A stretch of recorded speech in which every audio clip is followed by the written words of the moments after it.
ওর বানর সেখান থেকে অদৃশ্য হয়ে যায় আর শেফা শিয়ালিনী এইসব বিশ্বাস না করে সেই লিপস্টিকটা ওখানে ফেলে দেয় আর বাড়ি চলে যায়। এদিকে লিপস্টিকটা থেকে একটা গাছ জন্মায়।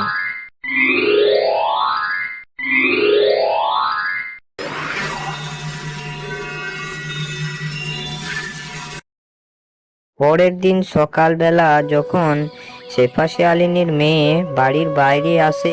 আরে, আমাদের বাড়ির উঠোনে বৃষ্টিকার গাছ কি করে এলো? মা মা, বাইরে এসো, দেখো কি কাণ্ড হয়েছে। জলদি করে এসো, দেরি করো না। মেয়ের ডাকাডাকি শুনে শেফা শিয়ালিনী বাড়ির বাইরে আসে। আরে একে, তাই তো, এখানে তো লিপস্টিকের গাছ। আমাকে কালকে তাহলে বাঁদর তো সত্যিই বলেছিল। আমি তো ভেবেছিলাম বাঁদর আমায় মিথ্যে বলছে।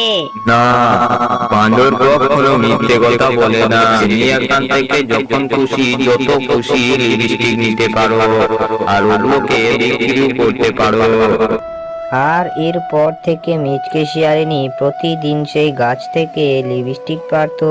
পরের দিন বেচতে যাবে বলে তখন সব কিছু পেছন থেকে মিচকে শিয়াল দেখে নেয় আর বলে, তাই তো বলি, শেফা শিয়ালিনী দিন দিন এত ধনী কি করে হচ্ছে।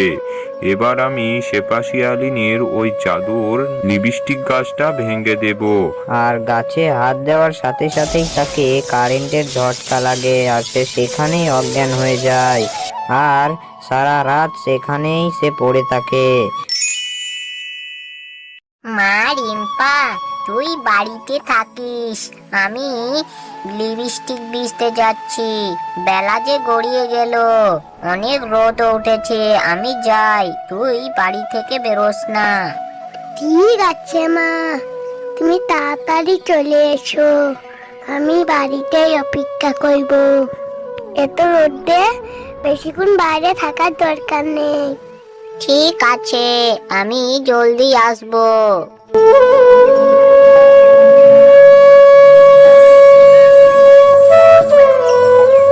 তার মেয়েকে এইসব কথা বলার পর শেফা শিয়ালিনী লিপস্টিক বেচার জন্য গ্রামে বেরিয়ে পড়ে আর রৌদ্রের মধ্যে লিপস্টিকগুলো বেচতে থাকে। আর এভাবেই সে সবার প্রথমে বানরের কাছে লিপস্টিক বিক্রি করে আর আরো অনেক লোকের কাছে লিপস্টিক বিক্রি করতে থাকে। ধীরে ধীরে তার অনেক লিপস্টিক বিক্রি হয়ে যায় আর এদিকে সন্ধেও হয়ে যায়। আরে, অনেকক্ষণ তো হয়ে গেল, যাই, আমি এবার বাড়ি ফিরে যাই। রিম্পা বোধহয় আমার জন্য অপেক্ষা করছে এখনো। আর এইসব ভাবার পর শেফা শিয়ালিনী বাড়ির উদ্দেশ্যে রওনা হয়।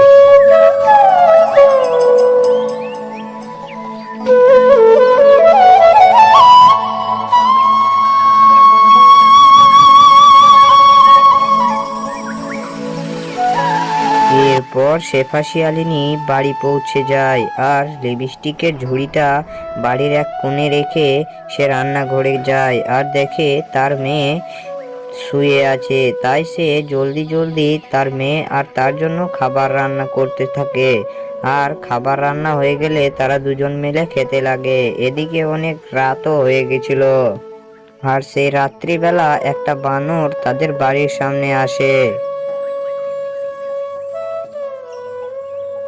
ওই, বাড়িতে কেউ আছো? বাড়িতে কেউ থাকলে একটু বেরিয়ে আসো দয়া করে, আমি যে খুবই ক্ষুধার্ত। এরপর শেফা শিয়ালিনী বাড়ি থেকে বেরিয়ে আসে। আরে, তুমি আমার বাড়ির সামনে এসে তো চেঁচামেচি করছো কেন? কি হয়েছে আমাকে বলো তো দেখি। আসলে আমি 2 দিন ধরে কিচ্ছু খাইনি। তোমার বাড়িতে যদি কোনো খাবার থাকে তাহলে দয়া করে আমাকে দাও। আরে হ্যাঁ, কেন নয়, আসুন আসুন, আমার বাড়ির ভেতরে আসুন, বসে খাবেন। আরে না না, তুমি আমাকে বাইরেই এনে দাও, আমি বাড়ির ভেতর যাব না। তারপর শেফা শিয়ালিনী বাড়িতে যায় আর বাড়ি থেকে তার জন্য কিছু খাবার নিয়ে আসে আর বানরকে দেয়। বানর সেই সব খাবার খেয়ে নেয় আর তারপরে তাকে একটা লিপস্টিক দেয় আর বলে, তুমি আমাকে খাবার দিয়েছো, তাই আমি খুব খুশি হয়েছি। আমি তোমাকে এই লিপস্টিকটা দিলাম। এই লিপস্টিকটা তুমি বাড়ির সাইডে পুঁতে দিও। এরপর বানর সেখান থেকে অদৃশ্য হয়ে যায়, আর শেফা শিয়ালিনী এইসব বিশ্বাস না করে সে লিপস্টিকটা ওখানে ফেলে দেয় আর বাড়ি চলে যায়। এদিকে লিপস্টিকটা থেকে একটা গাছ জন্মায়।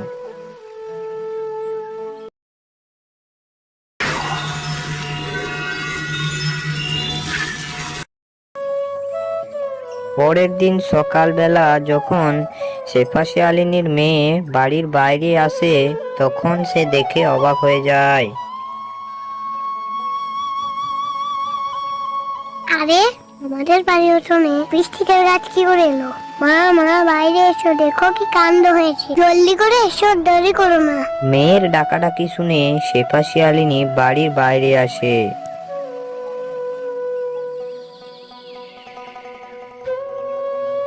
আরে এ কি, তাই তো, এখানে তো লিপস্টিকের গাছ। আমাকে কালকে তাহলে বাঁদর তো সত্যিই বলেছিল। আমি তো ভেবেছিলাম বাঁদর আমায় মিথ্যে বলছে। না, বাঁদর কখনো মিথ্যে কথা বলে না। সে কোনো সাধারণ বাঁদর না, সে হলো জাদুর বাঁদর। আর তুমি তাকে সাহায্য করেছো বলে তোমাকে উপহারে স্বরূপ এটা দিয়েছে। তুমি এখান থেকে যখন খুশি যত খুশি লিপস্টিক নিতে পারো, আর ওগুলোকে বিক্রিও করতে পারো। আর এরপর থেকে মিচকে শিয়ালিনী প্রতিদিন সেই গাছ থেকে লিপস্টিক পাট আর মাথায় করে গ্রামে গ্রামে বিক্রি করত। আর অনেক সময় তো সে অনেককে ফ্রিতেও লিপস্টিক দিয়ে দিত, তার কাছ থেকে কোনো পয়সাই নিত না। আর এভাবেই চলতে থাকে। একদিন রাত্রিবেলা যখন শেফা শিয়ালিনী গাছ থেকে লিপস্টিক পাড়ছিল পরের দিন বেচতে যাবে বলে, তখন সব কিছু পেছন থেকে মিচকে শিয়াল দেখে নেয় আর বলে, তাই তো বলি, শেফা শিয়ালিনী দিন দিনে তো ধনী কি করে হচ্ছে।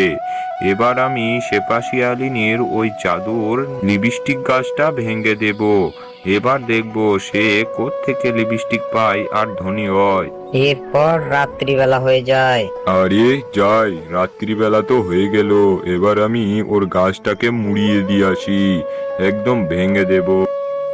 এরপর মিচকে শিয়াল এই সব কিছু বলার পর সেই জাদুর লিপস্টিকের গাছের কাছকে যায়, আর গাছে হাত দেওয়ার সাথে সাথেই তাকে কারেন্টের ঝটকা লাগে আর সে সেখানেই অজ্ঞান হয়ে যায়।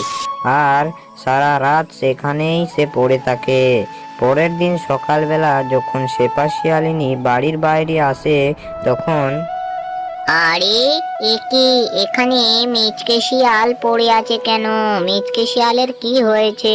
আমি তো কিছুই বুঝতে পারছি না। এরপর জাদুর লিপস্টিকের গাছ শিয়ালিনীকে সবকিছু খুলে বলে। আরে জাদুর লিপস্টিক গাছ, তুমি মিচকে শিয়ালকে ঠিক করে দাও, আমি ওকে একটা শাস্তি দিব। এরপর জাদুর লিপস্টিকের গাছ তাকে আবার ঠিক করে দেয়। শেফা শিয়ালিনী, তুমি আমাকে ক্ষমা করে দাও, আমি খুব ভুল করেছি।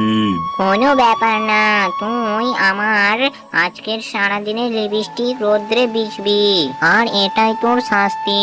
আর তারপর সেই রোদ্রে রোদ্রে লিপস্টিক বিছে বেড়ায় মিচকে শয়তান। আর এভাবেই তার শাস্তির মাধ্যমে আমাদের কার্টুনটি শেষ হয়ে যায়। দোকান তো খুলে দিলাম, কিন্তু আমি যে দোকান খুলেছি এটা তো কেউ জানে না। যাই। পর মিচকে শিয়াল তার বাইকটি নিয়ে পুরো গ্রামে প্রচার করে দেয় যে সে একটা। আরে যাই, আমি গ্রাম থেকে এক পাক ঘুরে আসি, দেখি কার কি অবস্থা।